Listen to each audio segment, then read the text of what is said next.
Welcome, ladies and gentlemen. The Shakespeare Conquest program is one of my favorite parts about Summit Leadership Commonwealth. At Summit, when you turn 12 years old, you take 2 years of Shakespeare, whether you want to be an actor or not. The best way to learn Shakespeare is not to read it, it's to perform it. And we take that very seriously here. And so, at the end of our class every year, we perform a Shakespearean comedy. In many ways, Old English is a foreign language. These kids know this show in and out now, but if you have trouble following along, please refer to your program where you'll find a synopsis of the entire play. There's a long tradition of taking Shakespeare and putting it in a theme. So for example, if you were to go to the Globe Theatre in London, England, you might see a show like The Merry Wives of Windsor done in the Roaring '20s style. Or you might go to the Utah Shakespeare Festival and watch Hamlet done as a cowboy western. We went to the Ashland Shakespeare Festival in the fall and saw As You Like It set in the 1960s Flower Power. In that same tradition, for our production, we've chosen to put Much Ado About Nothing in a totally electric, neon, bodacious, gnarly, bedazzled 80s rock style. By my troth, silence your glowing rectangles, lest Don John use them for his villainy, Count Claudio publicly shame you, or Dogberry arrest you as an errant knave. I thank you, for that is the eftest way. Without further ado, we proudly present Shakespeare's Much Ado About Nothing.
I learn in this letter that Don Pedro of Aragon comes this night to Messina, and with him the young Florentine called Claudio. He is very near by this. He was not 3 leagues off when I left him. But I pray you, is Signor Drumrollio returning from the rock band tour or no?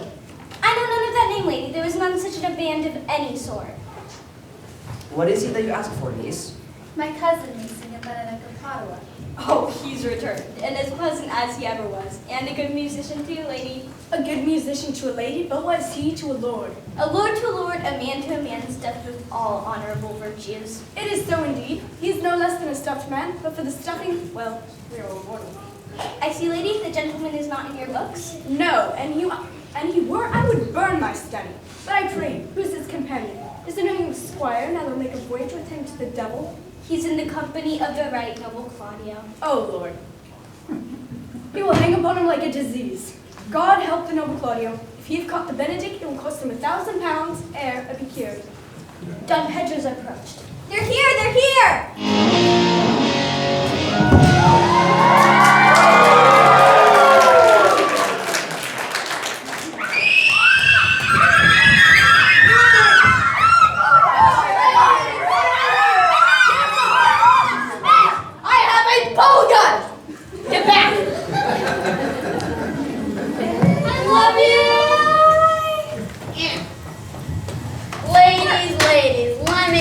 About backstage passes. And girls, Good Signor Leonato, you are come to meet your trouble. The fashion of the world is to avoid costs, and you encounter. Never came trouble to my house in the likeness of your grace. For trouble being gone, comfort should remain. But when you depart from me, sorrow abides, and happiness takes his leave. You embrace your charge too willingly. I think this is your daughter.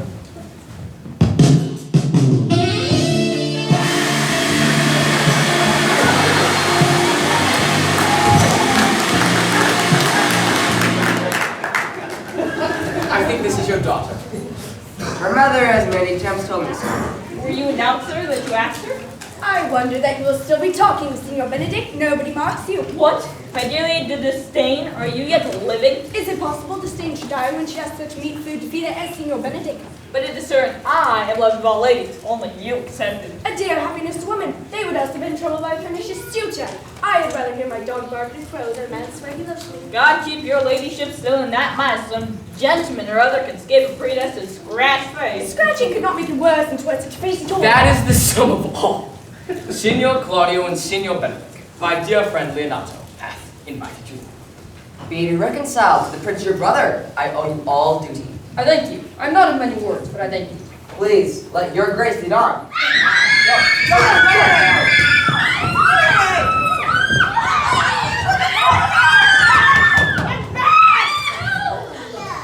Get out!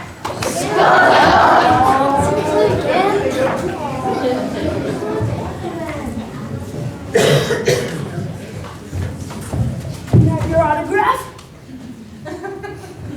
Yeah.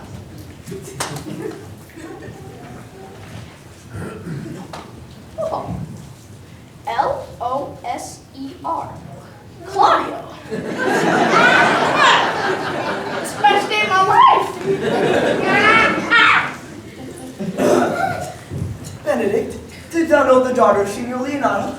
I noticed her not, but I looked on her. Is she not a modest young lady? Do you question me as an honest man should do for my simple and true judgment? Or would you have me speak after my custom, as being the best tyrant of their sex? I pray thee, speak in sober judgment. Why, my faith, methinks she's too low for a high praise, too brown for a fair praise, and too little for a great praise. Only this commendation I can afford her, that were she other than she is, she were unhandsome, and being no other but as she is, I do not like her. Thou thinkest I much for her. I pray thee, tell me truly how thou likest her. In mine eyes, she's the sweetest lady I'd ever looked on. I can see it without spectacles, but I see no such matter. There is her cousin, and she may not possess the fury that exceeds her in beauty as the 1st of May doth the last December. But I hope you have no intent to turn husband, have you? I would scarce trust myself, though, if I'd sworn the contrary, a hero would be my wife. Has it come to this? Shall I never see a bachelor of 60 again? Look, Don Pedro is returned to seek you. What secret hath held you here, that you followed not to Leonato's? I would your grace would constrain me to tell. I charge thee, on thy allegiance. You hear that, Claudio? I can be secret as a dumb man. He's in love. With who? Now that's your grace's part. With Hero, Leonardo's blonde daughter. If this were so, so were I. Amen, if you love her, for the lady is very worthy. You speak this to fetch me, and my lord. By my troth, I speak my thought. And in faith, my lord, I spoke mine. By my 2 faiths and trust, my lord, I spoke mine. That I love her, I feel. That she is worthy, I know. And I neither feel how she should be loved nor how she should be worthy is the opinion that fire cannot melt at me. I will die in it at the stake. A woman conceived me. I thank her. A woman brought me up. I likewise give her most humble things. I will do them no wrong to mistrust any. I will do me right to trust none. I will live a bachelor. I shall see thee ere I die. Look pale with love. With hunger, with anger, or with sickness, my lord, not with love. Well, you temporize with the hours. In the meantime, good Signor Benedict, repair to Leonato's, for indeed he hath made great preparation. I have almost matter enough in me for such an emissary, and so I leave you. A leech, your highness me don't now do me good. My love is thine to teach. Teach it but how. Any hard lesson that may do thee good. Dost thou affect her, Claudia? Oh, my lord, when you went onward on this ended action, I looked upon her with a musician's eye, that liked, but had a rougher task in hand. than to drive like into the name of love. But now I'm returned, and those world-tour thoughts have left their places vacant. In their rooms come longing soft and delicate desires, approaching me, how fair young hero is.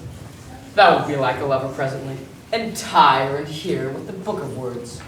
If that is love, fair hero, cherish it. And I will break with her father, and that shall attack. Sweetly, you do minister to love. I will fit you with the reverend.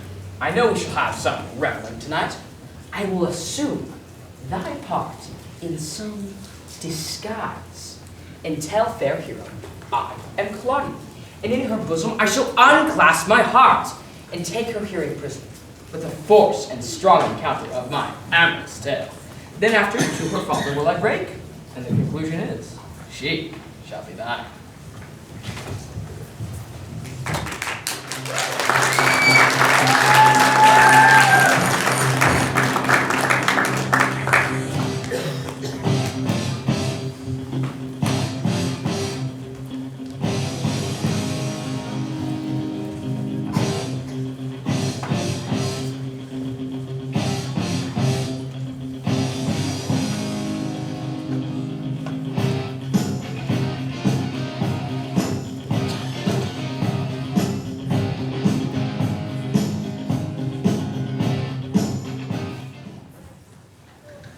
I'd arrived. One of the world's newest inventions, the Rubik's Cube. It just goes on and on forever. So, moreover, brother, I believe you had some news for me. Yes, very important news. The Prince and Count Claudio, walking in a thick police shalley, were thus much overheard by a man. Not now. I'm Fine. like I was saying. A man of mine was thus much overheard by. Sorry. The Prince and Count Claudio were thus much overheard by a man of mine. The Prince discovered to Claudio that he loved my niece, your daughter, That's common. and meant to acknowledge it this night in a dance. And if he found the recorder, he meant to take the present time by the top and instantly break with you of it. That's a little desperate. Hath the fellow any wit that told you this? A good sharp fellow. I will send for him and question him yourself. No need of that. But we should acquaint my daughter with all, that she may be better prepared for an answer, if we venture this be true. Let us go and tell her of it. Live up. There you go.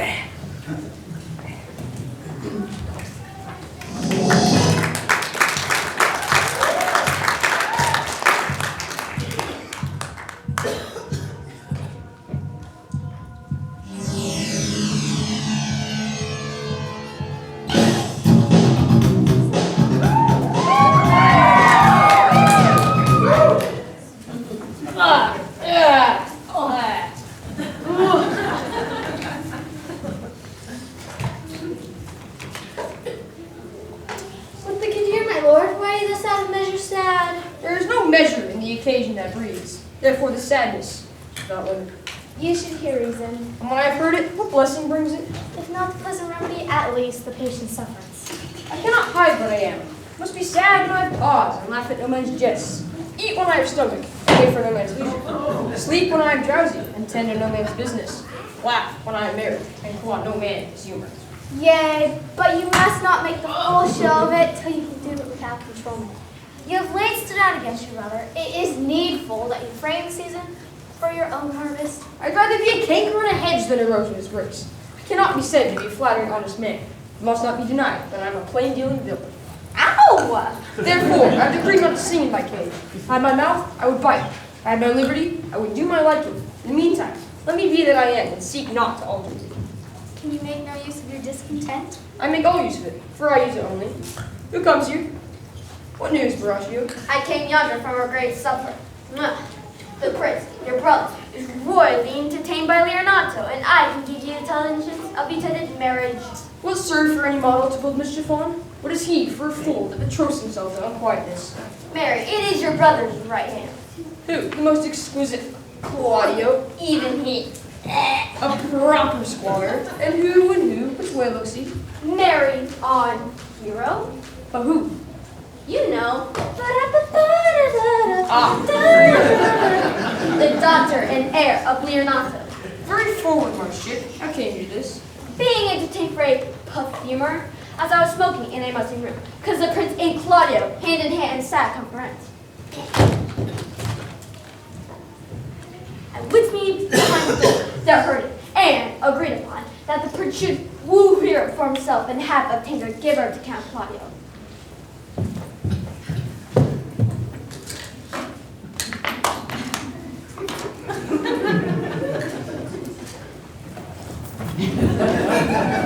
Come, let us thither. Let's make for food to my discontent. That young startup has all the glory of my overthrow. I can cross him in any way. I bless myself every way. You're both sure and will assist me? To the death, my lord. Let us to the great supper. Their cheer is greater than I am subdued. Shall we go to fruits to be done? We'll wait upon your lordship.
Was not Don John here at supper?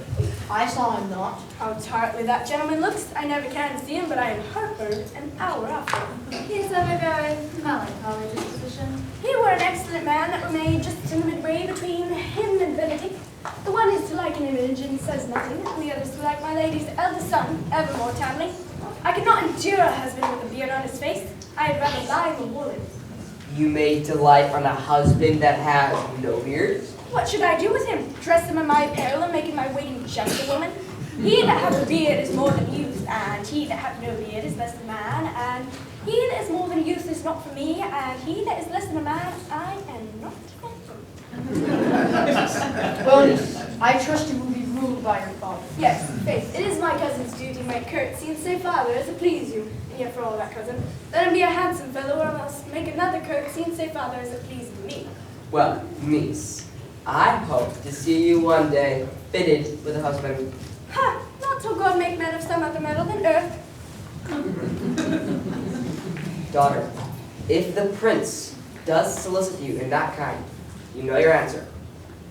Brother, the party guest will be here any minute now. Let's make a room.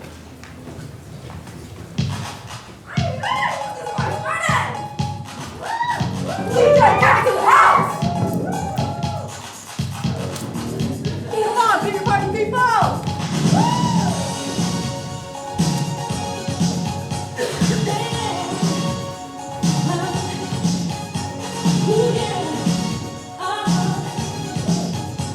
Yeah.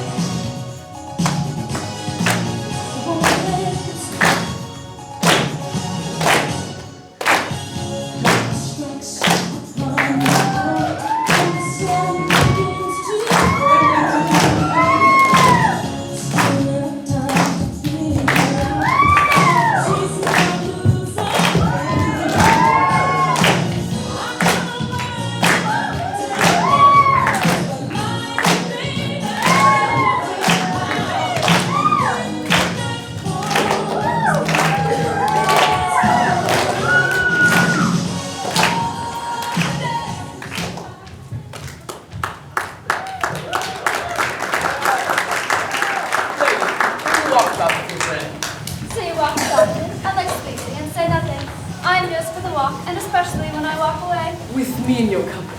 I may say so when I please. When please you to speak so? Speak low, if you speak low. Well, I would you did like me. So would not I for your own sake, for I have many ill qualities. Which is one, I say my prayers aloud. I love you the better, the hearers may cry. Amen. God match me with a good dancer. Amen.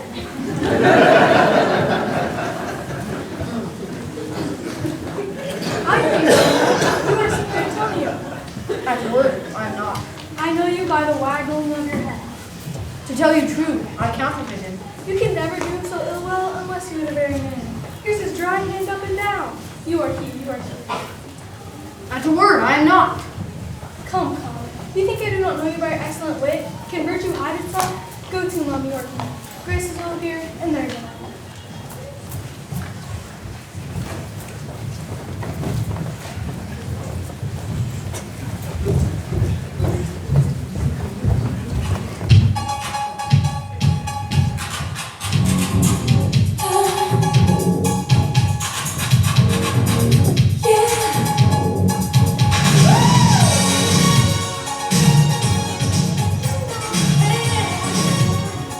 Will you not tell me who you are? Not now. I had my good wit out of 100 merry tales. Signor Benedict said so. What is he? I'm sure you know him well enough. Not I, believe me. Did he never make you laugh? I pray you, what is he? Why, he's the prince's jester. A very dull fool. Only his gift is in devising impossible slanders. Free about pleases men and angers them. And then they laugh at him and beat him. I'm sure he's in the fleet. I would have boarded you. When I know the gentleman, I'll tell him what you say.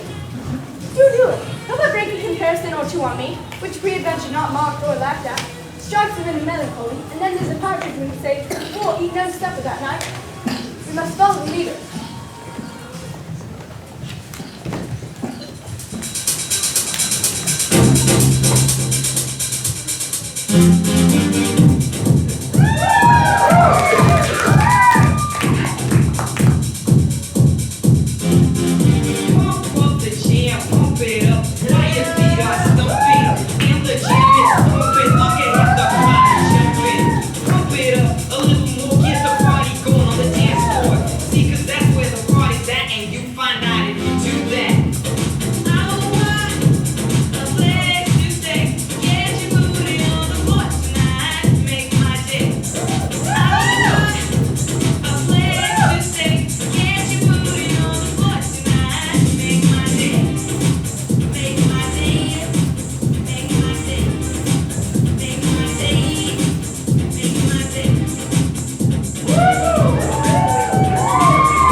That's Claudio. I know him by his bearing. Are you not Signor Benedict? You know me well. I am he. Senor, you are very near the prince, my brother, in his love. He's an our hero. I pray you, just wait from her. She is no equal for his birth. Made his part an honest man in it. How know you came up, sir? I heard him swear his affection. So did I too, and he swore to marry her tonight. Come, let us to the banquet.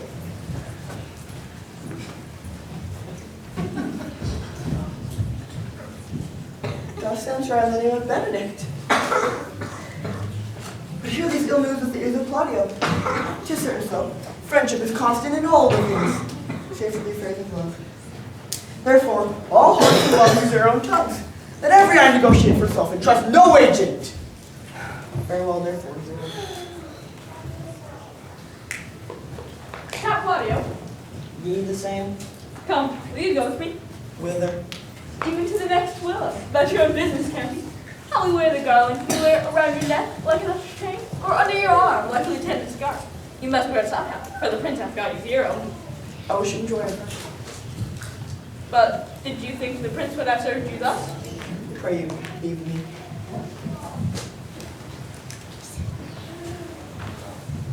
Alas, bore her to battle, but the that the Lady Beatrice should know me and not know me. The prince is fool. Huh. Maybe I go by that name because I am married. I am not so reputed. It is the base, though bitter disposition of Beatrice that puts the world into her person and so gives me out. I'll be revenged as I may. Now, senor, where's the count? Did you see him? Troth, my lord, I played the part of Lady Fame. I found him here as melancholy as the lodge in Warren. I told him, and I think I told him true, that your grave hath got the will of this young lady. Like a schoolboy, overjoyed at finding the bird's nest, he shows it his companion, and he steals it. Would I make trust a transgression, then I would teach you to sing and restore it to the owner? If their singing answer that saying, my lord, you say honestly. The Lady Beatrice hath a quarrel to you. The gentleman that danced with her told me she is much wronged by you. Oh, she misused me past the endurance of a bluff. She told me, not thinking I had been myself, that I was the prince's jester, that I was duller than a grape. Ah! Hurling jest upon jest at me as if I was a man standing at a mark with an entire army shooting at me. She speaks poignards and every word stabs. Her breath was as terrible as her determination, there'd be no living among her. She would infect the North Star. Look, here she comes.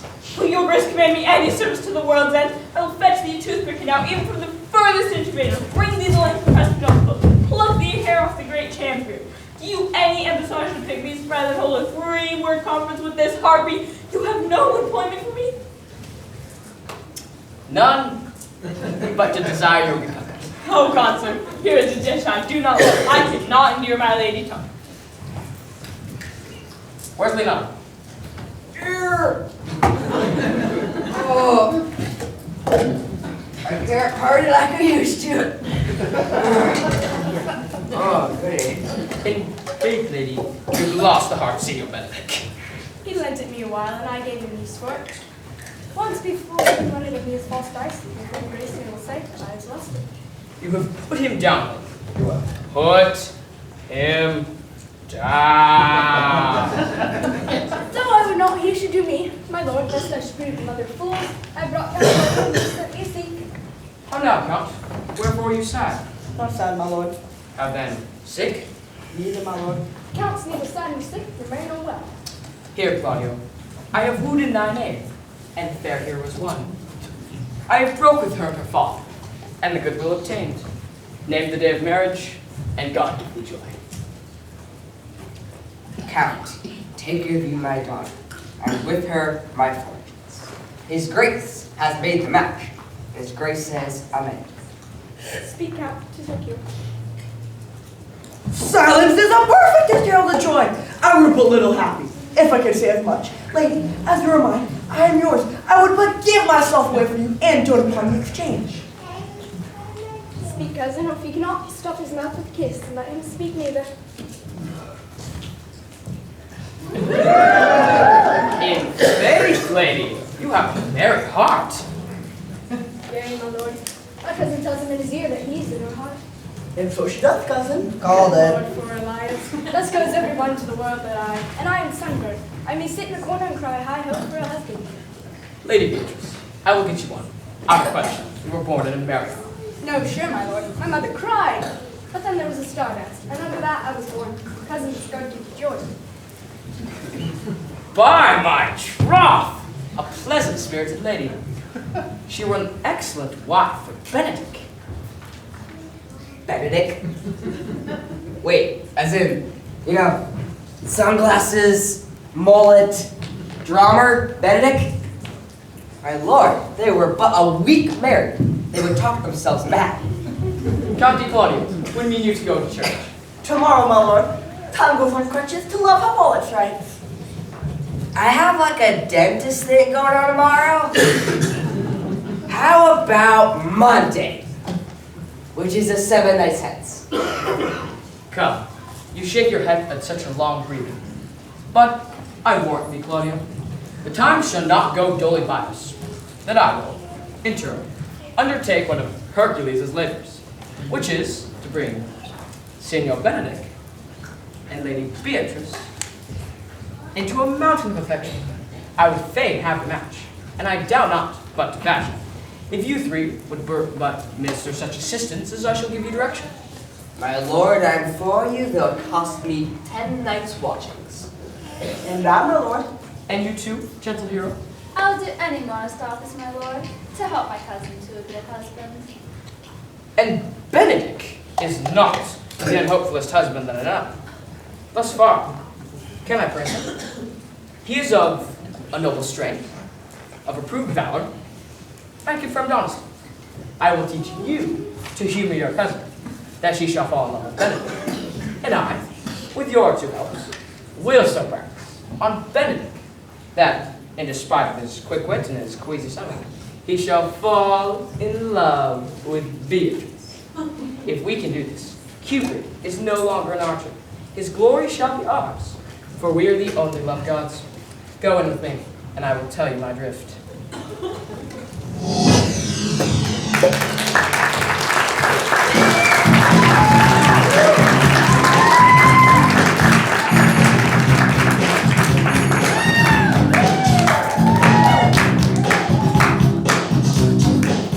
It is so. Count Claudio shall marry the daughter of Leonato. Yeah, my lord, but I can't cross it. Any bar, any cross, any impediment will be medicinable to me.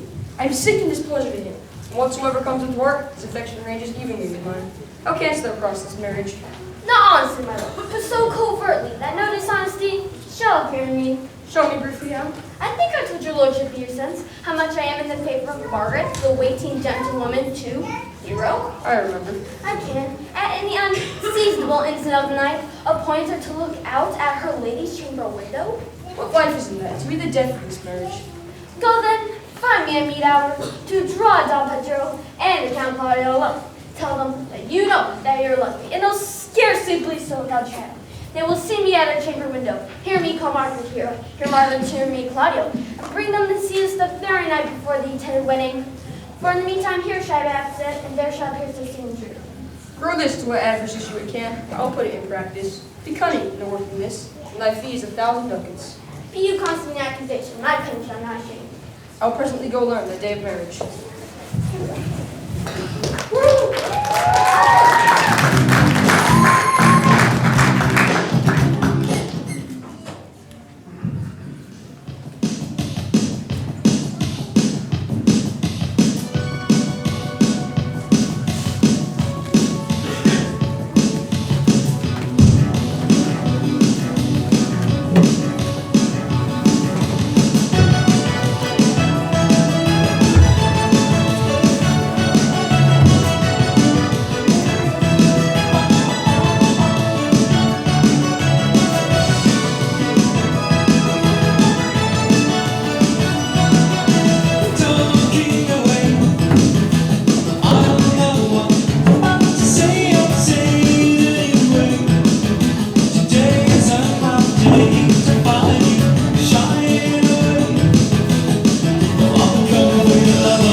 Oh, there. Sir, In my chamber window lies a book. Bring it hither to me in the orchard. I am here already, Seymour. I know that, but I would have the hands in here again.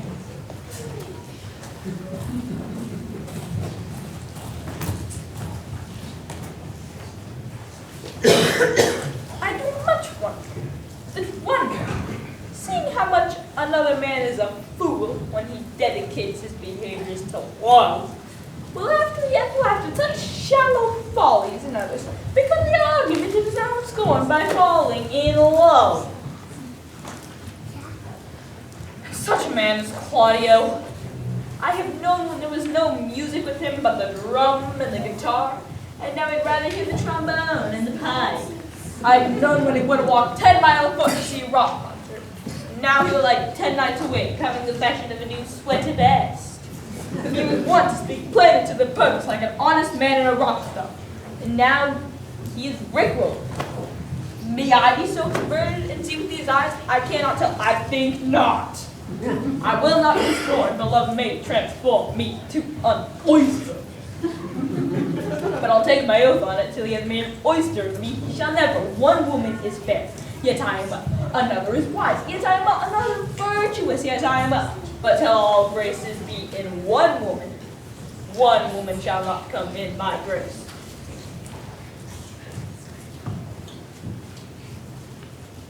Rich she shall be, that's it.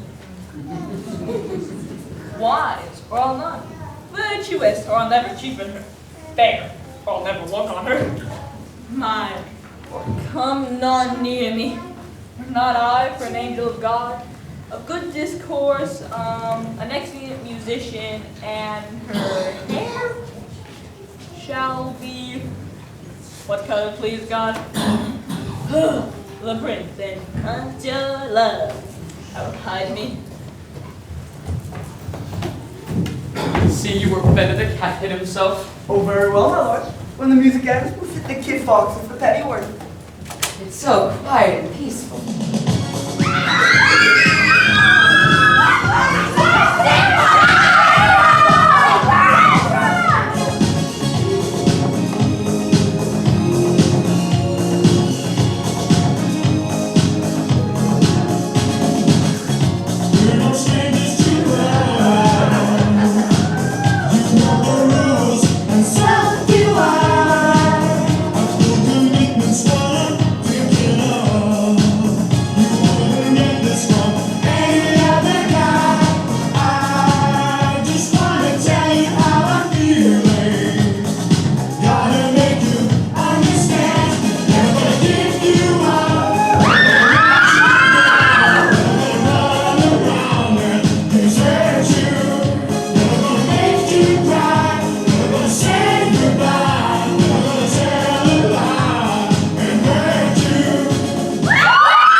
Up my sleeve.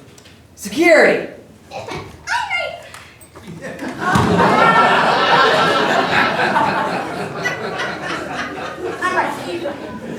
I was undercover. You embarrass me, son. Get him out of here. All right, scrubs.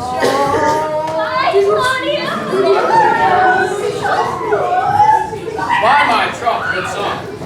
And he had been a dog, they should have held us, they would have hanged him. I had as belief for the night raven. We'll they could come after it. Come hither, Leonardo. What was it that you told me of today? That your niece Beatrice was in love with Signor Benedict? Oh, yay? Stock on, stock on. The foul sits. I never did think that lady would have loved any man. No, nor I either. But most wonderful that she should so doubt on Senior Benedict, whom she hath, in all outward appearance, seemed to have abhorred. I would think this would go, but the suit with Tycho speaks it. I know not what to think of it, my lord, but that she loves him with an angered affection that is past the infinite thought. Hey, she was counterfeits. Faith, like enough. Never came counterfeit so close to the life of passion as she discovers it. Why? What effects of passion shows she? I haven't seen if Benedict would come around. He's the hottest, you know, so. Why? What effects of passion shows she? Effects of passion.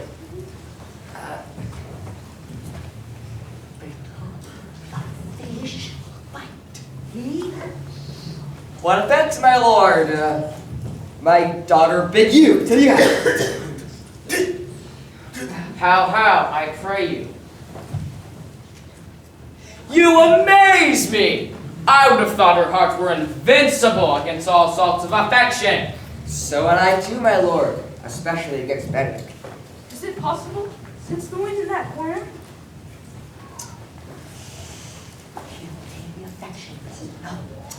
Hath she made her affection known to Benedict? No, and swears she never will. That's her torment. So, your daughter says, shall I, says she, that has so often countered him with scorn. Write to him that I love him, bid then down upon her knees, she falls, weeps, sobs, beats her heart, tears her hair, prays, curses. Oh, sweet Benedict, God give me patience. Yeah, definitely. All of those things, like every night, yeah. It were good that Benedict knew of it by some other, that she will not discover it. To what end? It would make a sport of it and torment the poor lady worse. And if it were, it belongs to hang it. For she's an excellent sweet lady, and out of all suspicion, she is virtuous. And she is exceedingly wise. In everything but loving Benedict. Yeah, no.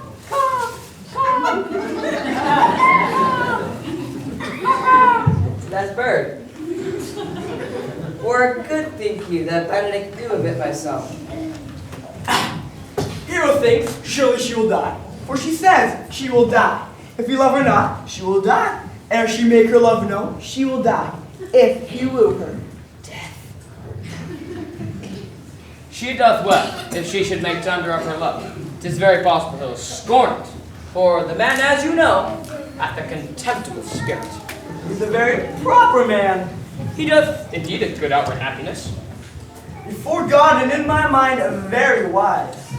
He doth indeed show some sparks that were like wit. Take him to be valiant.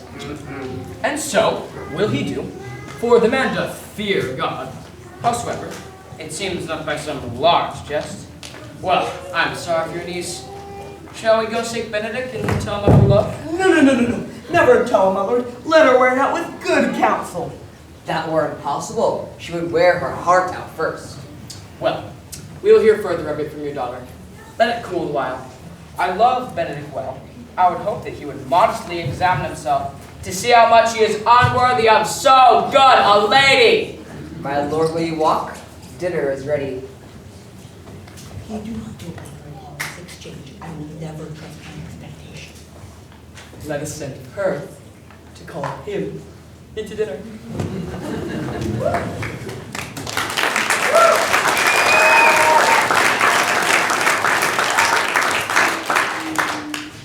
This can be no trick. The conference was sadly born. They have the truth of this from Hero. They seem to pity the lady. Seems her affections have their full bent. Of me? Why? Must be requited. I hear how I am censured. They say I will bear myself proudly if I proceed beloved. They say, too, that she would rather die than give any sign of affection. I did never think to marry. I must not seem proud. Happy are they who hear their detractions and can put them to mend.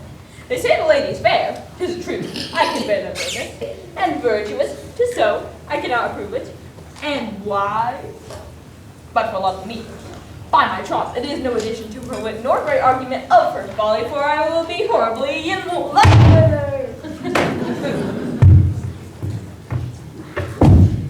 I may chance have some odd quirks and remnants of wit broken on me because I have railed so long against marriage, but does not the appetite alter? A man loves the meat in his youth that he cannot endure in his age. Shall these whips and sentences and paper bullets of the brain awe a man from the career of his humor? No, the world must be peopled.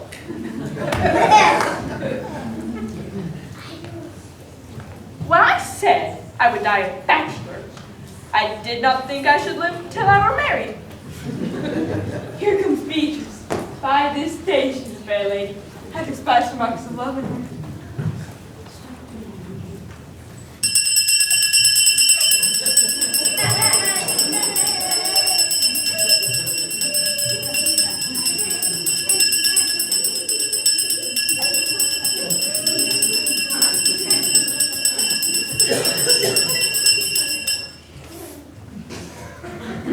Against my will, I am sent to bid you come to dinner. Fair Beatrice, I thank you for your pains. You took no more pains for those things than you take pains in thanking me. If it had been painful, I would not have come.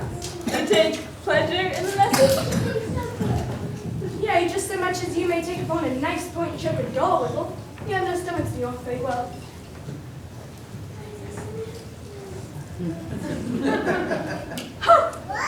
Against my will, I'm sent to bid you come to dinner.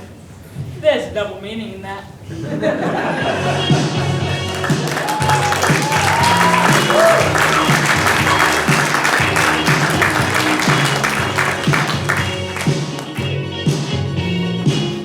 Good Margaret, London to Paula. There shall I find my cousin Beatrice. Whisper her ear that I and Ursula walk in the orchard, and our whole discourses all apart. Say that thou overheardest us, and bid her steal into the pleached bower. There will she hide her to listen to our conference. This is thy office, Betty Llewellyn, and leave it alone. I'll make her come, I warrant you presently. Now, Ursula, when Beatrice doth come, my talk to thee must be how Benedict is sickened of Beatrice. Now begin. To lift with Beatrice like a lamp wing, once close by the ground to hear our conference. Then though we know her that her ill is nothing of the false sweet fate that we lay for it. No, truly, Ursula, she is too disdainful. I know her spirit as coy and wild as Hagrid's of the walk. But are you sure that Benedict loves Beatrice so entirely? So says the prince, and my new true to the Lord. And did they bid you tell her of it now? They did entreat me to acquaint her of it, but I persuaded them, if they loved Benedict, to wish him fight against his passion, and to never let Beatrice know of it. Why did you so? I thought the gentleman deserved us full as fortunate that his ever news shall count upon. O God of love, I know he doth deserve as much as may be yours as a man, but nature never framed a woman's heart of prouder stuff than that of Beatrice. She cannot love, nor take no shape, nor project of affection. She is so self-endowed. Sure, I think so. And therefore certainly it were not good to know his love, lest she make sport at it.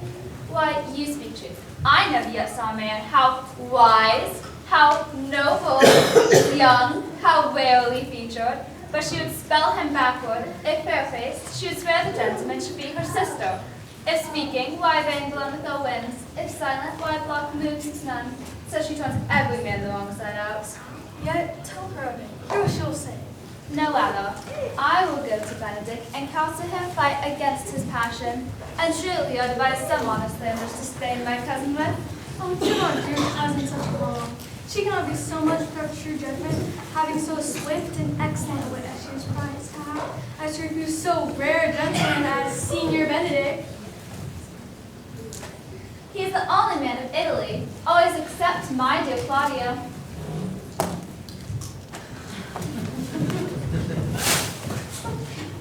I pray you, madam, be not angry with me, speaking my fancy, Senior Benedict. For shape, for bearing, argument, and valor goes foremost more importantly. Indeed, he hath an excellent good name. His excellence had earned it ere he had it. When he married, madam. Why, every day tomorrow. Come, go in. I'll show thee some attires, and have thy counsel, which is the best to furnish me tomorrow. She is limbed. I warrant you, we have caught her. If it proves so, then loving goes by haps. Some keep it because of arrows, some with traps.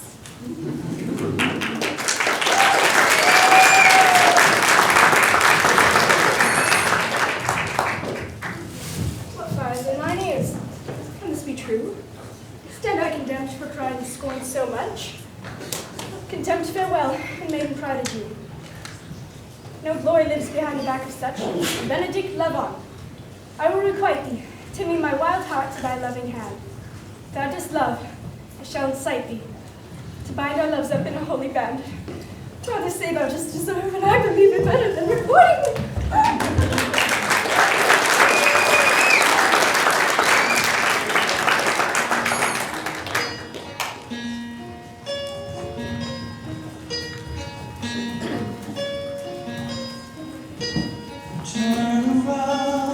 Every now and then I get a little bit lonely and you're never coming around. Every now and then I get a little bit tired of listening to the sound of my tears. Every now and then I get a little bit nervous at the best of all the years have gone by.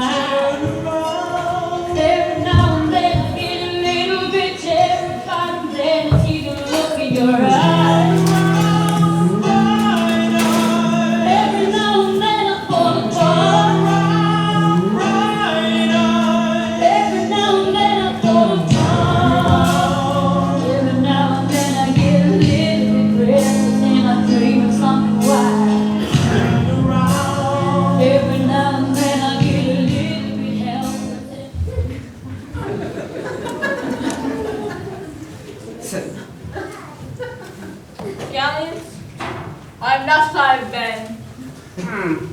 Methinks so. You look sadder. I hope he be in love. Hang him, truant. There is no true drop of blood in him. To be truly touched with love, if he be sad, he wants money. I have a toothache. Rot. Hang it. Hang it first and draw it afterwards. What? Sigh the toothache. Well, anyone can master a grief, but he that has it. Yet I say he is in love.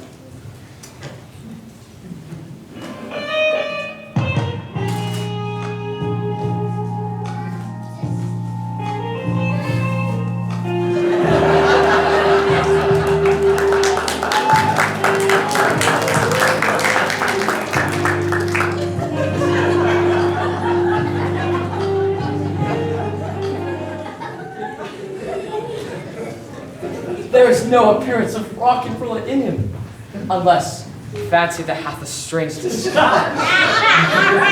As to be a hard rock today, a hard rock tomorrow, or in the shape of two icons at once. As to be a pop star from the hip downward, all other power ballad from the hip upward. If he be not in love with some woman, there's no believing signs.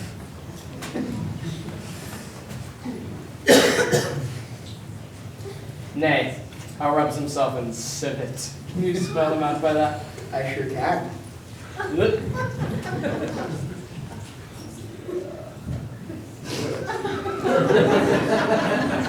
Oh, senor, walk aside me. I have said 8 or 9 wise words to speak to you, which these hobby horses must not hear. What a handsome young man. By my life to hang him about Beatrice. If he be not in love with some woman.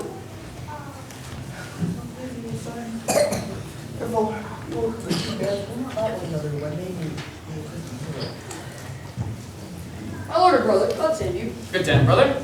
If your leisure served, I would speak with you. In private?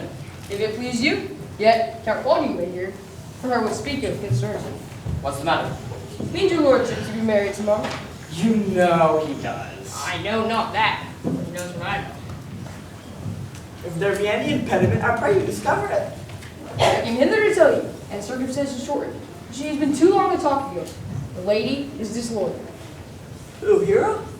Even she? Leonardo's hero? Your hero? Every man's hero? The word is too good to paint at her wickedness. But what would be tonight? I see her chamber window entered, even the night before her wedding day. If you love her then, tomorrow wedding. But it would better fit your honor to change your mind. Disloyal? I would not think it. If you dare not trust that you see, confess not that you know. If you will go with me, I will show you enough. And when you have seen more and heard more, proceed accordingly. May this be so? And as I wooed for thee to obtain her, I will join with thee to disgrace her? I would disparage her no further till you are my witnesses. Bear it coldly but till midnight. Let the issue show itself. If I say anything tonight, or I shall not marry her tomorrow in the congregation. Now where I wed, will I shame her.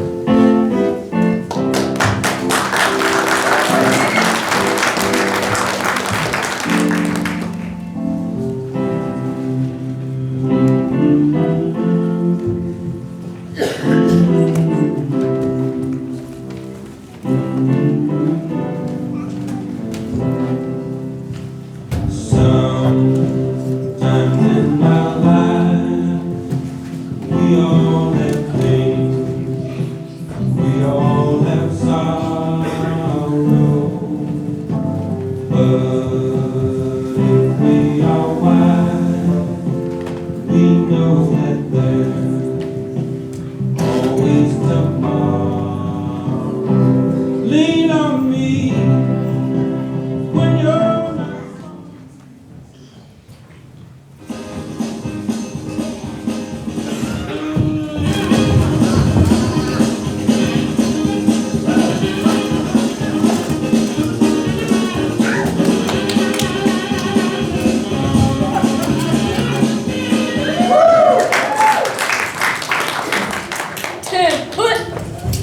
Are you good men and true? Yea, or else it would be a pity that they should suffer salvation, body and soul. Nay, no more punishment to them. if they should have any allegiance in them being chosen for the prince's watch. We'll give them their charge, neighbor Dogberry. First, who think you the most deserves man to be constable? You go to King Sir or George Sequel, for she can write and read. Come hither, neighbor Sequel. God hath blessed you with a good name. To be a welfare man is the gift of fortune, but to write and read comes by nature. Both which, Master Constable? You have. I knew a better answer. Well, fair, sir. Give God thanks and make no boast of it. And for your writing and reading, let that be when there is no need of such thing. You are thought here to be the most senseless and fit man for the constable watch. Therefore, bear ye the lantern. This is your charge. You shall comprehend no bigger men. You're to keep any man stand for his name. How if they will not stand? Why, take no note of it. We'll let him go. And presently call the rest of the watch together, and thank God you're reverend. If he will not stand when he is bidden, then he is none of the prince's subjects. True, and they're to meddle with none of the prince's subjects. You should also make no noise in the streets. For the watch's babbling's talk is most tolerable, and not to be heard. You better sleep and talk. You know it belongs to a watch, Aaron. Why do you speak like an ancient and quiet watchman? For I cannot see how sleepy you should then. Only you care that your cookies be not stolen, while you are to call on the alehouses.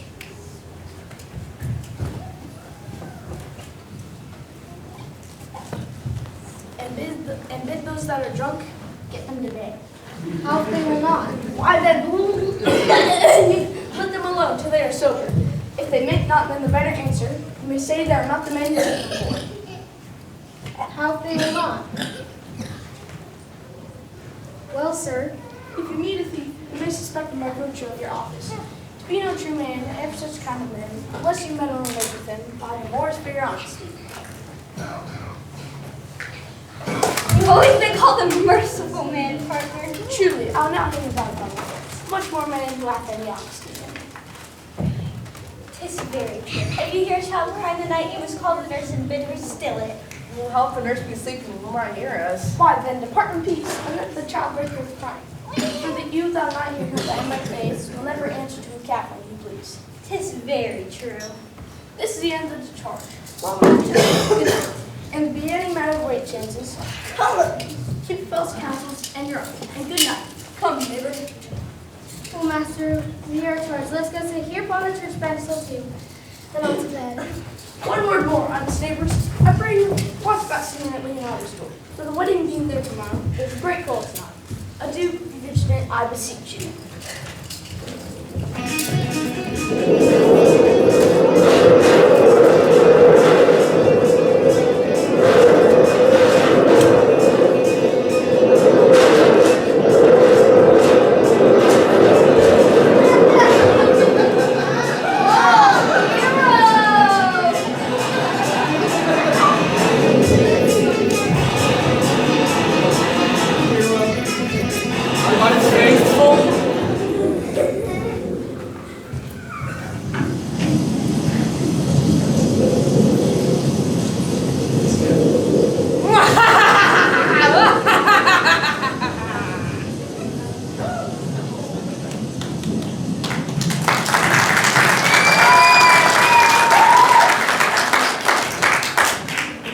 What, Connie?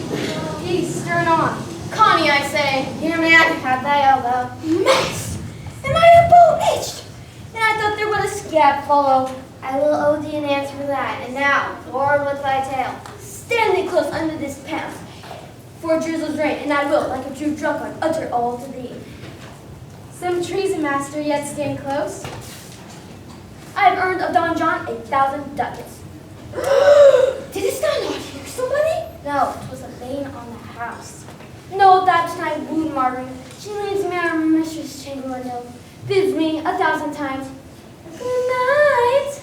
I should first tell thee how the prince, Claudio, and my master saw far off into the orchard, and thought they Margaret was hero. 2 of them did, the prince and Claudio, but the devil, my master, knew she was Margaret. And away went Claudio, enraged, swore he knew her. Next morning at the temple before the whole congregation. Shame her with what he saw all night and send her home again without a husband. We charge you in the prince's name, sin. Co-author and responsible. You have discovered the most dangerous piece of literature that ever was known in the Commonwealth. And a guilty conscience will obey you. Save it for the judge, Buster.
Troth, I think your other rubato were better.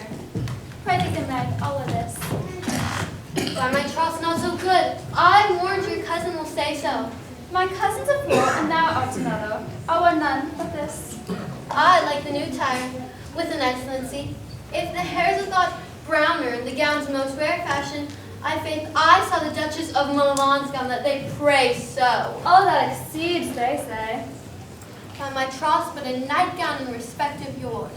Cloth of gold and cuts, laced with silver set with pearls, down sleeves, side sleeves, and skirts, round underbone with a bluish tinsel, but for a fine point, graceful and excellent. Yours is worth 10 on it. God give me joy to wear it. My heart is exceeding heavy.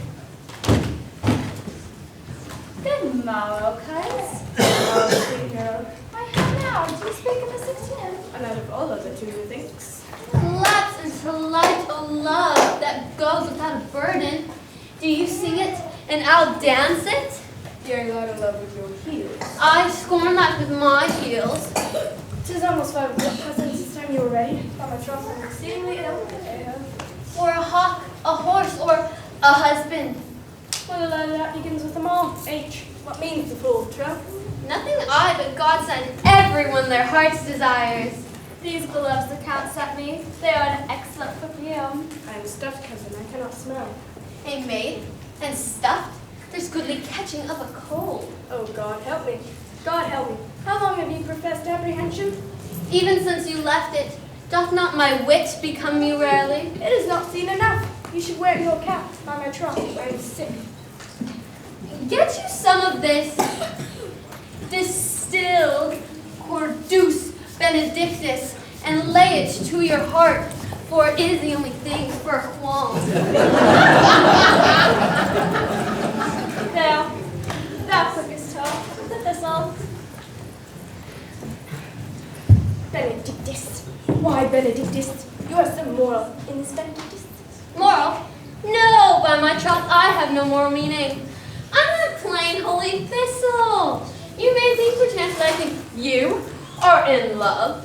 Nay, by your lady, I am not such a fool to think what I list. Nor I list not to think what I can.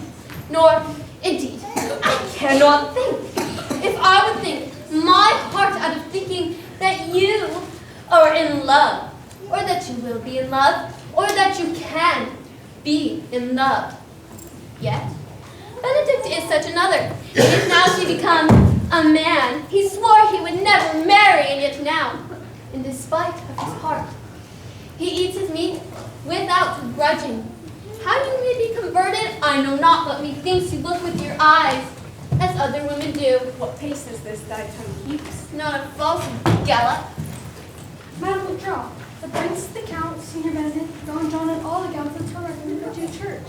Help me, Jess, good cuz, good Meg, good Ursula.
All right. Sure, you home? Yes. This door is so hard to open. What would you with the odds neighbors? Mary, sir, I would have some confidence with you that discerns an ear. Brave, I pray it. For as you see, it is a busy tyrant. Yes, it is, sir. Yes, in truth it is, sir. What is your message? Goodwin Burgess. Sir speaks a little off the matter. An old woman, sir, and her wits be not so blunt as God knows I would desire they were. But in faith, honest as the skin between her brows. Yes, I thank God I'm as honest as any man living. That is an old man and no honester than I. Comparisons are odorous, blackness, and words. Neighbors, you're tedious. It pleases your worship to say so, but we are the police officers. But truly, for my own part, if I was T-Size King, it would be my heart to bestow all of your worship. All of your tediousness on me to waste all of my time. Yea, and 20,000 times more than 'tis. For I hear good exclamation on your worship, as if any man of the city. And though I be but a poor man, I am glad to hear. I would fain know what you have to say. Merry, sir, our watch tonight, accepting your worship, peasants. I've taken a couple of us. Aaron leaves us any Messina. A good old girl, sir, she will be talking. As they say, when the age is in, the wit is out. God help us, it is well to see. Well said in faith and religious, for God's a good man. And two persons ride a horse, one must ride behind. But God is to be worshipped. All are not alike. Alas, good neighbor. Indeed, neighbor. You don't live here. How are you my neighbor? She comes too short of you. Gifts that God gives. Yeah. I have to go now. Wait, watch this.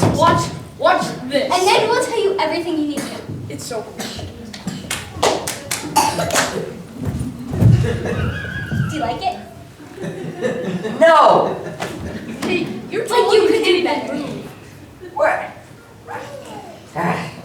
Neighbors, I have many things that I need to get done. So, you get back on your little stick horses. No, one and I'll more, be on sir. my way. Our watch, sir, have indeed comprehended two suspicious men. We would have them this morning examined before your worship. My worship? Take this gentleman yourself and bring me. I am now in great haste, as it may appear unto you. It shall be supper. Drink some wine. Here you go. It's Coke! It is time I give my daughter to her husband and get this door fixed. Yeah, you really need Can I help you do it? Go, good partner, go get your friends a sequel. Bid and bring his pen and acorn to the gal. We are now to examination these men.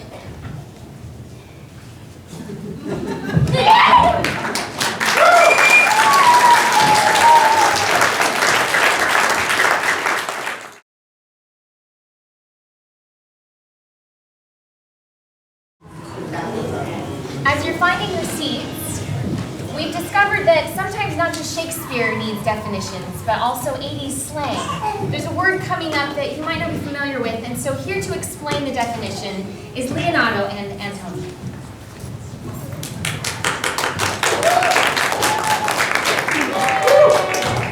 It is actually the two old men. In Shakespeare's time, there were many words. Now, a third of our modern language today, believe it or not, was actually designed by Shakespeare. In almost every single one of his plays, he slipped in a modern word, and afterwards, being heard by audience members, slowly became used. One of the words was oogling. Oogling is an old Shakespearean term. How we all know it now is ugly. But over the course of many, many years, the Shakespearean term oogle transformed into ugly. Brother, would you give us an example? You are oogling. It's a demonstration. And then that person could attend. That is all.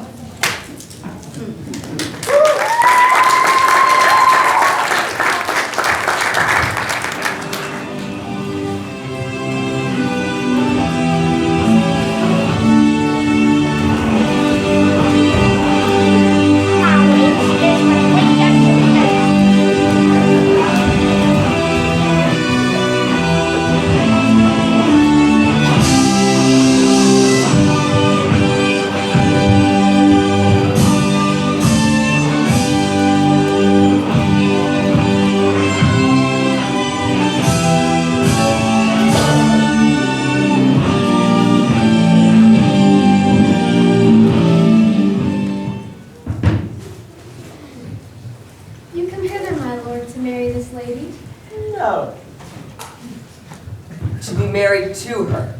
You come to marry her. Lady, you come hither to marry this Count? I do.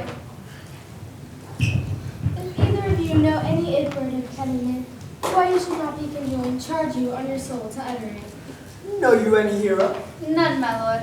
Know you any Count? I dare make his answer. None. Or men dare to, or men made to, or men daily do, not knowing what they do.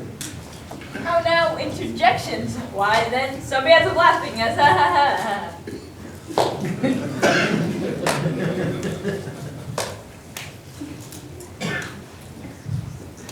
And by thee, friar, father, by your leave, will you with free and unconstrained soul give me this maid, your daughter?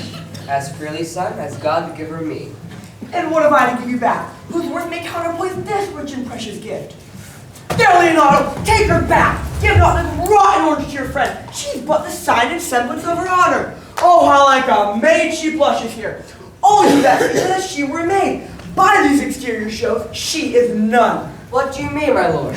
Not to be married and not to knit my soul to an approved wanton. Wanton. And you, my lord, have her found or vanquished of her youth. No, Leonardo, I never tempted with words too large, but as a brother to a sister, showed bashful sincerity and comely love. And seemed that otherwise to you. Out on thee! See me all right against it! You are more intemperate in your blood than Venus or those animals that rage in pampered sensuality. Is my lord well that he thus speaks so wide? Sweet prince, why speak you not? What should I speak? I stand dishonored that I've gone out to link my dear friend to a common state. Are these things spoken, or do I but dream? Sir, they are spoken, and these things are true. Now, let me but move one question to your daughter. What man was he talked with you yesterday? Out at your window between the front? Now, if you're a maid, answer to this. I talked to no man at that hour, my lord.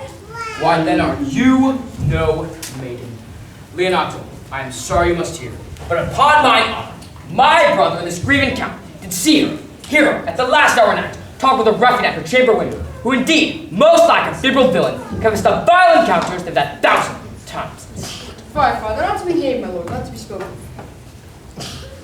Oh, hero, would a hero have something? If half thy outward graces have been placed upon thy thoughts and counsels of thy heart, but fare thee well, most foul, most fair, farewell.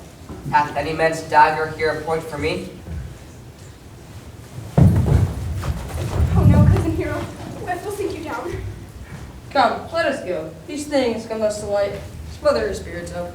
How about the lady? Dead, I think. Uncle. Hero. Why, hero? Uncle. Signor Benedict. Friar. Why dost thou comfort her? Death is the fairest cover for her shame that could be wished for. Sir, be patient. For my part, I am so in time and wonder, I don't know what to say. Be quiet, stretchy pants.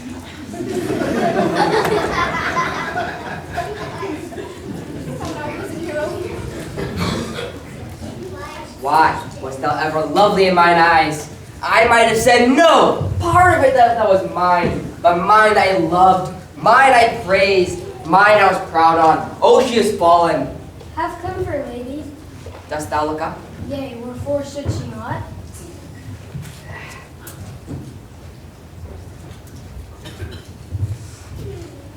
Oh my goodness. Oh no, cousin hero.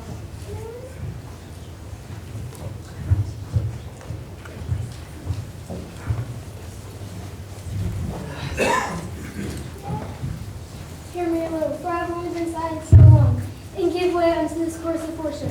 If this sweet lady lies not guilty here under this fighting air, It cannot be, friar. Why seekest thou to cover her with an excuse?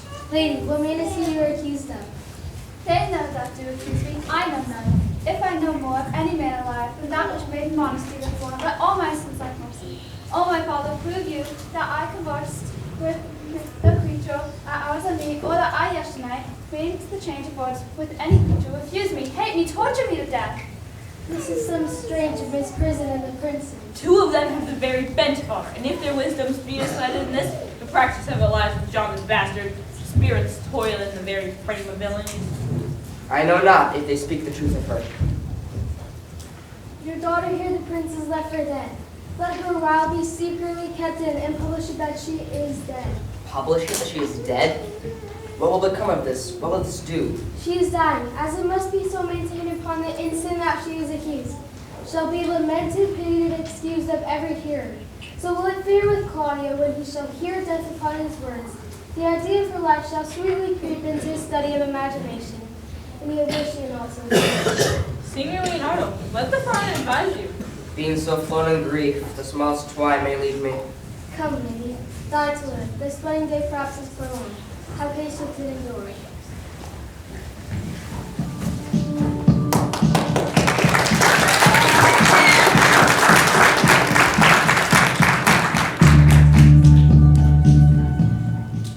Lady Beatrice, have you wept all this while? Yea, and I will weep a while longer. I will not desire that. You have no reason. I do it freely. But surely I do believe that your fair cousin is wrong. Oh, how much might the man deserve of me that would right her? Is there any way to show such friendship? Very evenly, but never so. May a man do it? It's a man's office, but not yours. I do love nothing in the world so well as you. Is not that strange? As strange as the thing I know not, it were as possible for me to say I love nothing so well in the world as you, and yet believe me not, and yet I lie not. I confess nothing, nor I deny nothing. I am sorry for my cousin. By my sword, Beatrice, thou lovest me. Do not swear and eat it. I will swear by it that says you love me, and I will make him eat it that says I love you not. Will you not eat your word? With no sauce that can be divided, I protest, I love you. Father God, forgive me. What offense, sweet Beatrice? You have stayed me in a happy hour. I was about to protest I loved you. And you with all my heart. I love you with so much of my heart, there's no need to protest. Come, bid me do anything. Kill Claudio. Not for the wide world. You kill me tonight. Farewell. Tarry, sweet Beatrice. Nay, there's no loving you now. Pray you let me go. Beatrice, In faith, I will go. we'll be friends first. You dare easier be friends with me than fight with mine enemy. Is Claudio mine enemy? Is he not approved in the height of villain, slandered, scorned, dishonored by kinswoman? Oh, that I were a man, would bear her in hand until they come to take hands, and with public accusation, uncovered slander, unmitigated rancor. Oh God, that I were a man, I would eat his heart in the marketplace. Hear me, Beatrice. Stop with man out of the window. A proper sailor.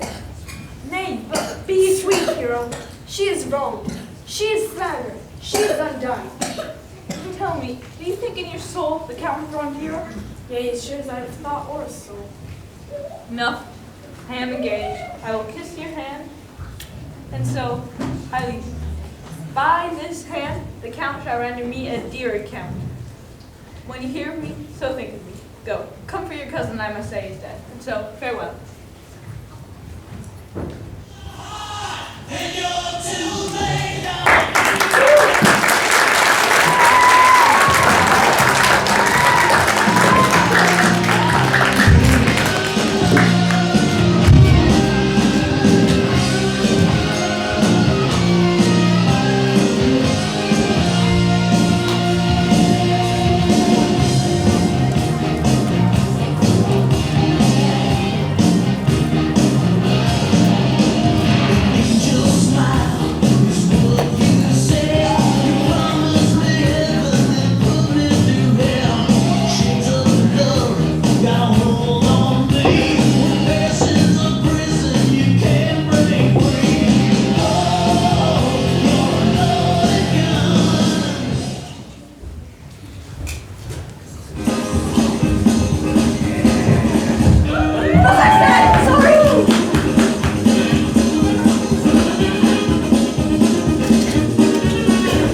Is our old assembly appeared? Oh, a straw, a cushion for the sexton.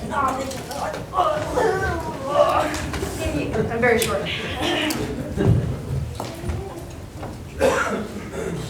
Which be the malefactors? Where that I am, and my partner. Nay, that is certain. We have exhortation to examine. Oh, which be the offenders are to be examined. Let them come for the master constable. You too. Yea, Mary, let them come before me. What is your name, friend? Braccio. Pretty right down. Horatio Barbarosco. Yours, ma'am? I'm a gentleman, sir, and my name is Conrad, but you can call me Connie. Write down Mrs. Gentlewoman here. Masters, do you serve God? Yea, sir, we hope. Write down that they hope to serve God. And write God first. But God defends that God should go before such feelings. Masters, it is proved already that you were little better than Muslims, and will go near to it not so shortly. How would you yourselves? Mary, sir, we say we are none.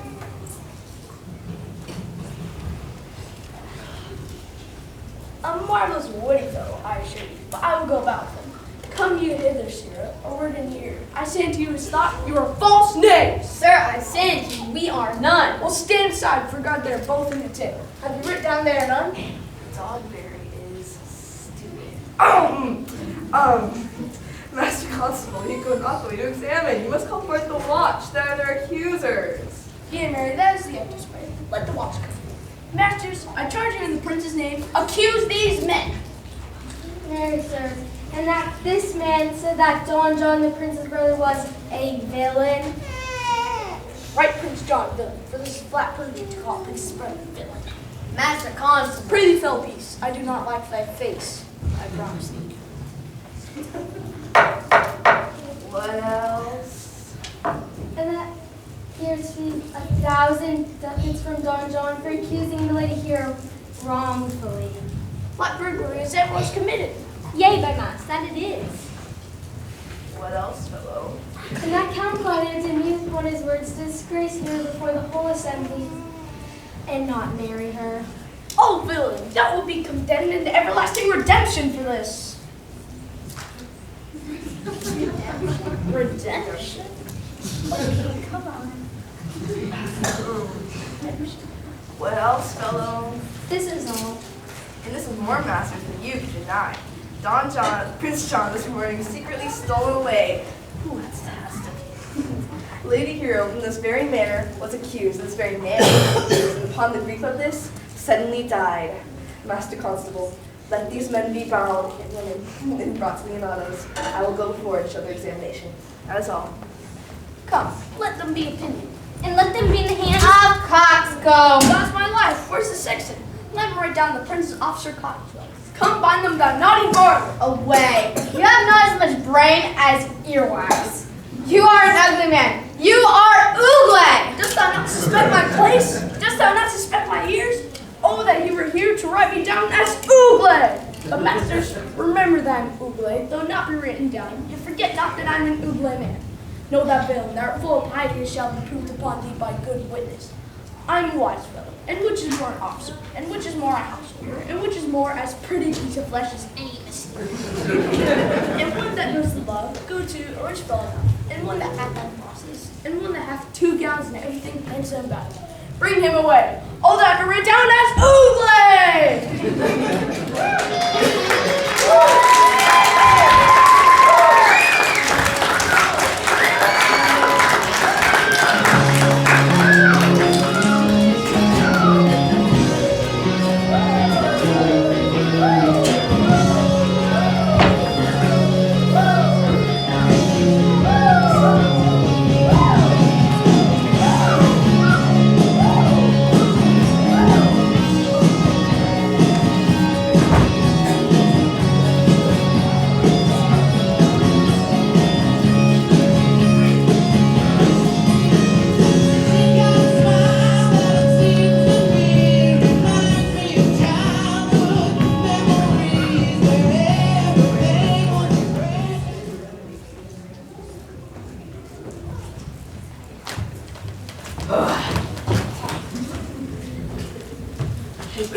I know.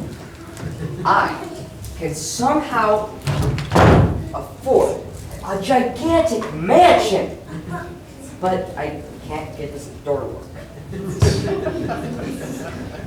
If you go on thus, you will kill yourself. And 'tis not wisdom thus to second you against yourself. Because of the door? No, because of you. Oh, right, the whole daughter disgrace wedding thing. I pray, cease thy counsel, Men may counsel and speak comfort, which to the grief which they themselves not feel, but taste it, their counsel turns to passion. Therein do men and children nothing different. There never yet was a philosopher that could endure the toothache patiently. Yet then not all the harm upon yourself. Make those that do offend you suffer too. Suffer. My soul doth tell me heroes belied, and that shall Claudio know, and the prince, and all of them that do doth dishonor. Here comes the prince and Claudio. Haste. Good day, both of you. Hear you, my lords. We have some haste, Leonato. Some haste? Some haste, Leonato. Some haste, my lord. Well, fare you well, my lord. Are you so hasty now? Well, all is one. Nay, do not quarrel with us, good old man. You have wronged my innocent child, and me. And she lies, buried with her ancestors, own a tomb where never yet scandal slept, framed by thy villainy. Thine, Claudio, thine, I say. You say not right, old man. Thou hast killed my child. Thou killest me, boy, thou shalt kill a man. God knows I loved my niece, and she is dead, slandered to death by villains. And dare as well as your man need, as I dare take a serpent by the tongue. Bullies, apes, braggarts, jacks, milksops! Gentlemen both, we will not wake your patience. My heart is sorry for your daughter's death. But on my honor, she was charged with nothing, but that was very true and very full of proof. Hear you, my I will not hear you. No. Come, brother, away. We shall be heard. Claudio. See, here comes the man we went to seek. Now, senor, what news? Good day, my lord. We would like to have had our two noses snapped off with two old men without teeth. Leonato and his brother, what thinkest thou? In the false quarrel, there is no true valor. I came to seek you both.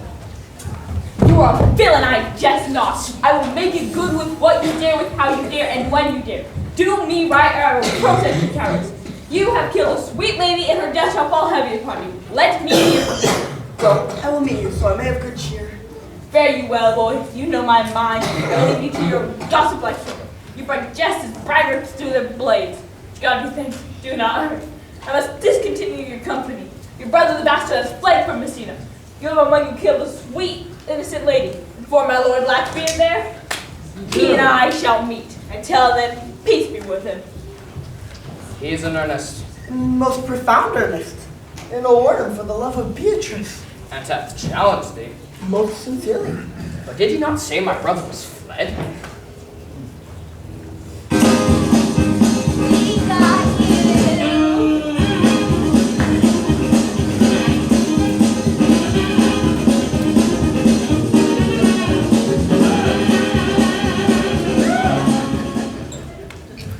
Come, you, sir. If Jessica cannot tame you, she shall near weigh her reasons in her balance, and you be cursing her to court ones must be looked to.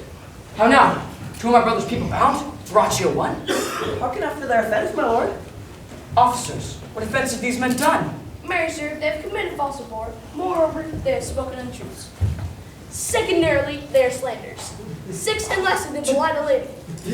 Thirdly, they verify unjust things. And to conclude, they are like names. Firstly, I ask, what have they done? Thirdly, I ask, what is their offense? Sixth, and lastly, why are they committed? And to conclude, what do you lay to their charge? rightly reasoned, and in his own division, and by mine own offense, there's one meaning well suited. Who have you offended, masters, that you are thus bound to answer? This learned constable is too cunning to be understood. What is your offense? Sweet prince, I have deceived you in your very eyes. Would your wisdom discover these shallow fools about the light, who in the night overheard me confessing to this woman how Don John, your brother, assessed me, the slander of the lady hero, how you were brought into the orchard and saw me court Margaret Hero's garments, how you disgraced when you should marry. My villainy they have upon record, the lady is dead. And briefly, I die of nothing, barring lord of a villain. Runs this speech not like iron through your blood? I have drunk poison once he uttered it. But did my brother set thee onto this? Yea, and paid me richly for the practice of it. He's composed in friend treachery, led upon some villainy. Sweet hero, now the image disappeared in the bare semblance. But I loved it first. Go, bring away the plaintiffs. By this time, our section has informed Signor Leonardo of the matter. And masters, do not forget to specify that I am Ugle. Here comes Master Signor Leonardo, and the sexton too. Which is the villain? Let me see his eyes. Leonardo. If you know you're wrong, then look on me. Art thou the slave that with thy breath hath killed my innocent child? Yea, even I alone. No, not so, villain. Sit back down, short shorts. Here stand a pair of honorable men. The third is fled that had handed it. I thank you, princess, for my daughter's death, recorded with your high and worthy deeds. 'Twas bravely done, if you think so of it. I know not how to pray your patience, yet I must speak. Choose you revenge yourself. Impose me to what penance your invention can lay upon us. If sin, I not but mistaken. By my soul, no I, and yet to satisfy this good old man, I would bend under any heavy weight, and he'll enjoy me too. I cannot bid you my daughter live. That were impossible. But I pray you both, possess the people here in Messina, how innocent she died. And if your love can labor sad audience, hang her an epitaph upon her tomb, and sing it to her bones. Tomorrow morning, come you to my house. And since you cannot be my son-in-law, be yet my nephew. My brother has a daughter, almost a copy of my child that's dead.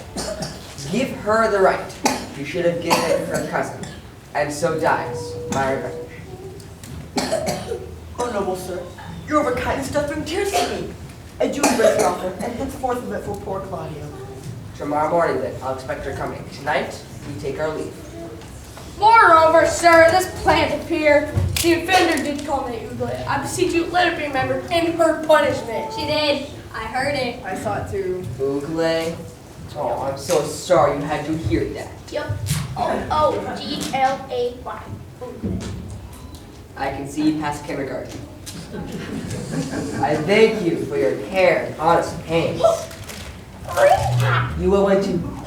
Oh, go get it, go get it! Freaks! Get off my property.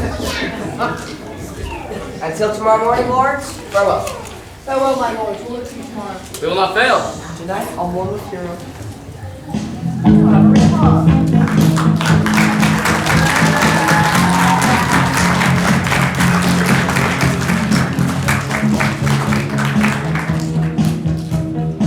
Crazy. Mistress Margaret, deserve well in my hand by helping me to the speech of Beatrice. Will you then write me a sonnet in praise of my beauty? In so high a style that no man living shall come over it. For most comely truth, thou deservest.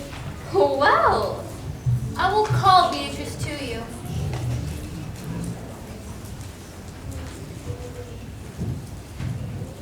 The God of love that sits above and knows.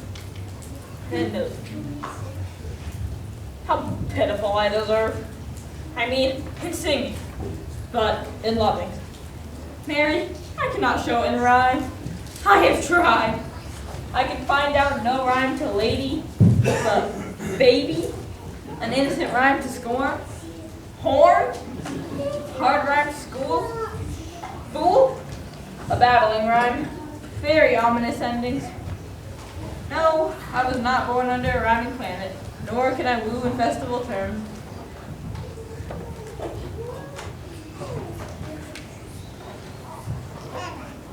Lady Beatrice, wouldst thou come when I called thee? Yes, the enemy will and depart when you bid me. Oh, stay but so then. That is spoken, farewell now. And ere I go, let me go with that I came, which is with knowing what's passed between you and Claudio. Only foul words, and thereupon I will listen. Foul words is but foul wind, and foul wind is but foul breath, and foul breath is noisome. Therefore I'll depart unkissed. Thou hast frightened the word out of his right sense. So forcible is thy wit. I must tell thee plainly, Claudio undergoes thy challenge. I must hear from him shortly, or I will describe the coward. Now, tell me, for which of my bad hast thou fell in love with me? For them all together, which maintain so politic a state of evil, that they will not admit any good part to intermingle with them, but for which of my good parts thou first suffer love for me. Suffer love. A good epithet. I suffer love indeed, for I love thee against my will. Thou and I are too wise to feasibly. It appears not in this confession, there's not one wise man among 20 that will praise himself. Now, tell me, how doth your cousin? Very ill. And how do you? Very ill too. Serve God, love me, and men. There I will leave you to, for here comes one apiece. Madam, you must come to your uncle. Yonder will call at home.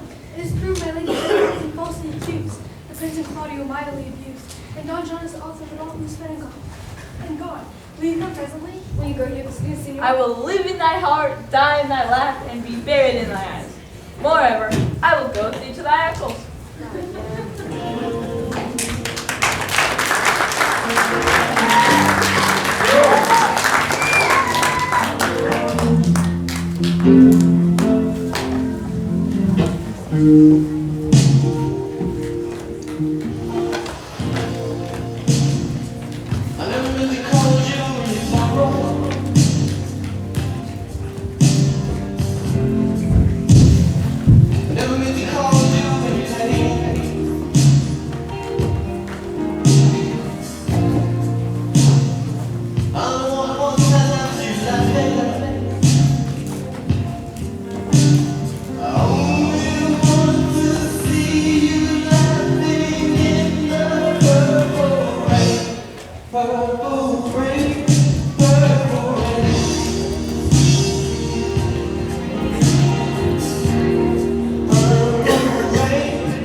Done to death by slanderous tongues was the hero that here lies.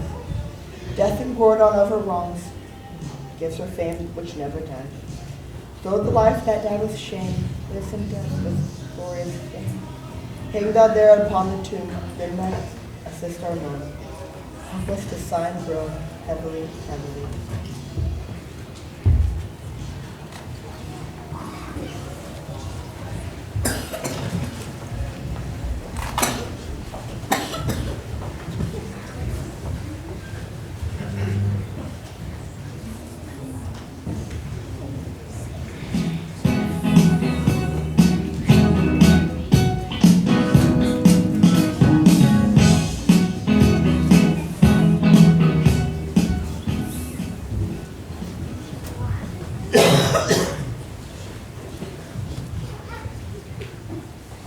Did I not tell you she was innocent?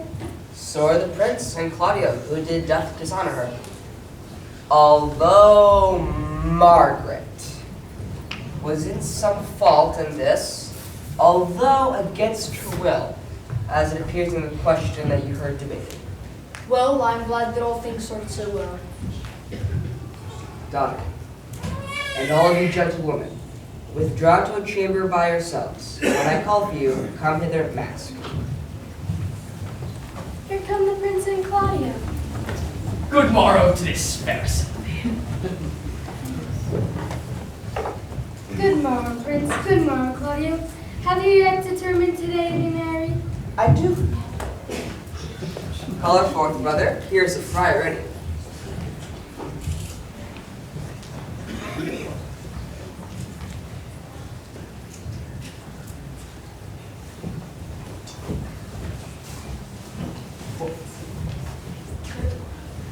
Which is the lady you must use upon? This same is she, and I do give you birth. Why then she's mine. Sweet, let me see your face. No! That you shall not do. and to take her hand before this friar and swear to marry her. Why then, give me your hand before this holy friar. I am your husband, if you like of me. You win this time. And when I said I was your other wife, and when you left, you were my other husband. Another hero. Nothing short enough. When heroes died foul, but I did live, and surely, as I live, I am a maid. The former hero. Oh, hero that was dead. Oh no! Help me, brother! Help me! No! All this amazement can I qualify, when after that the holy rites are ended, I'll tell you largely a fair hero's den. Meantime, to the chapel let us presently. Soft compare, guys. Which is Beatrice? I am that name. What is your will? Do you not love me? Why no, no more than reason. Why, then your uncle and the Prince and Claudio have been much deceived, for they swore you did. Do not you love me? Troth, no more than reason. Why then my cousin Margaret and Ursula are much deceived, for they swore you did. They swore you're almost sick for me. They swore you were well nigh dead. And I'll be sworn that he loves her. For here's a paper, written in his hand, a halting sonnet of his own pure brain, fashion. And here's another, which in my cousin's hand, stolen from her pockets, containing her affection, and to Benedict. Young love.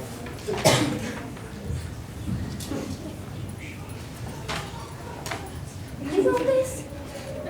Miracle. Here's our right hands against our hearts.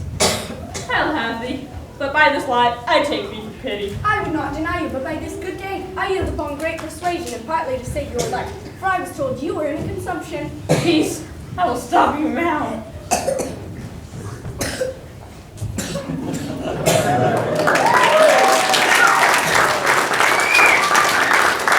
How dost thou, Benedict, the married man? Prince, thou art sad. Get thee a wife. Get thee a wife. My lord! Oh, my lord, your brother Don John was taken in flight and brought with our men back to Messina. Think not on him till tomorrow. I will devise thee brave punishment for him.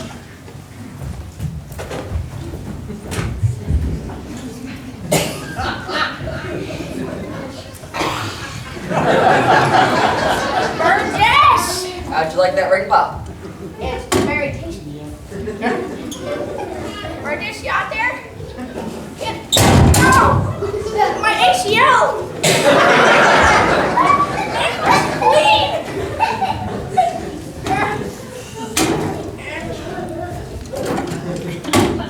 Onwards and onwards.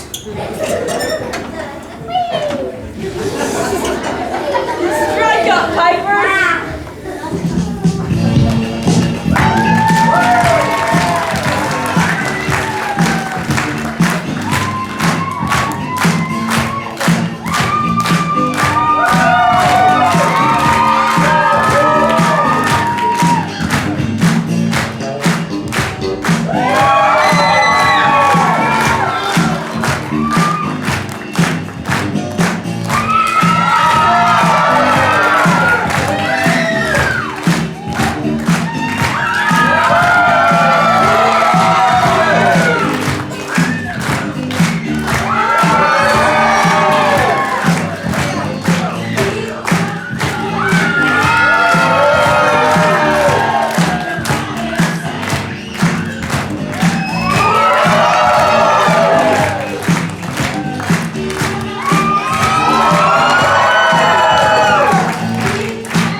Wait, you forgot the old guy. Come on, oldie. How could you without me? On behalf of all of us at Summit, we just have to share how much we love the both of you for all of the work that you have done. In case you guys don't know, this has been a class all year long, long before the play, and everything else that goes into this, and auditions, and all of everything from this last 6 weeks. And you guys have worked tirelessly to serve all of our families and to give up your time and all of your energy and for your families and everything that you guys have done. Thank you so much for all the strengths and for everything you've done for all of us in this room.